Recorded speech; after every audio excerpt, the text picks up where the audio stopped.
Howdy, howdy, welcome back. Jeff Moody here, jeffmoody.com, jeffmoodymd.com, at Jeff Moody on Facebook, at Jeff Moody MD on Facebook, Jeff Moody MD on LinkedIn. I'm everywhere, everywhere that you probably are or want to be. This week, we're talking about burnout video tip. We're going to talk about the personal economics of burnout. How costly is it?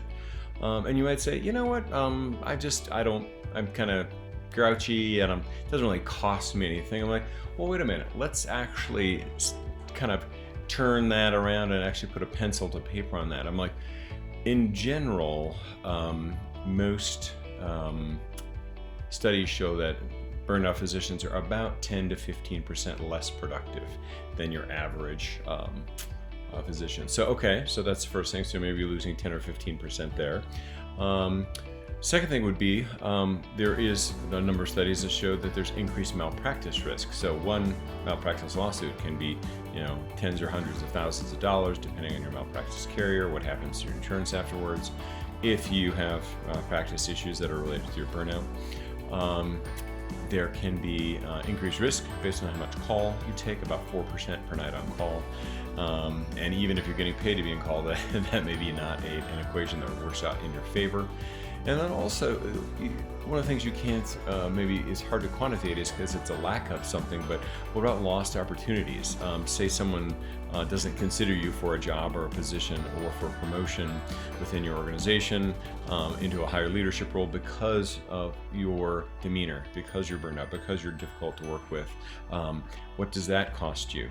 Let's say there are disciplinary actions that force you to miss work. You have to add in for maybe a week or a month. You have to add in those thousands of dollars into your calculation for the cost of burnout. And then, strictly again from an economic standpoint, if you add all those together, it can be tens or hundreds of thousands of dollars. Clearly, we want you to get help, but sometimes that those accessing care can also require maybe some time off, which will be useful for you. And then also the cost of the care, say it's therapy or maybe court-ordered types of therapy. So again, those can be costly. So it's not as if there are no economic impacts for burnout. I think there are.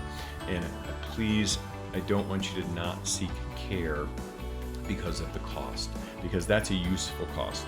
The cost of being suspended from work as a result of burnout is a cost that we don't want you to have either, but that is more of a result of burnout itself. If there are short-term costs for getting you taken care of for burnout, from a cost standpoint, please do those. They're absolutely worth every penny. I know every penny that I have spent getting myself better on books and food and therapy and a better mattress and sleep and following the things that are important and are real passion drivers for me, that has been worth every penny times 10. So please think about the economic cost of burnout. It is not insignificant, and I want to make sure that you always remember that we're here, we're for you. Raise your hand, get help. And finally, and if you watched any of these before, you know that burnout recovery is for you. Jeff Moody signing off, jeffmoody.com. Grab my book, The Doctor is Burned Out, A Physician's Guide to Recovery. Sign up for our email list, sign up for our live streams. Raise your hand, get the help. Take care until we see each other again.